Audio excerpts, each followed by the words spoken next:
during the construction of a new subway line through the center of Düsseldorf. Important parts of former fortifications from the 16th to the 18th century were recovered and preserved in an elaborate process.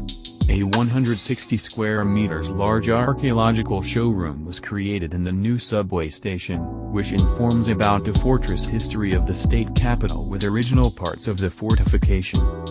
In total, the construction costs for the ArcheoPoint amounted to €1.5 million. This small museum was opened in 2016 and it is opened daily from 10 a.m. to 6 p.m. There is no entrance fee.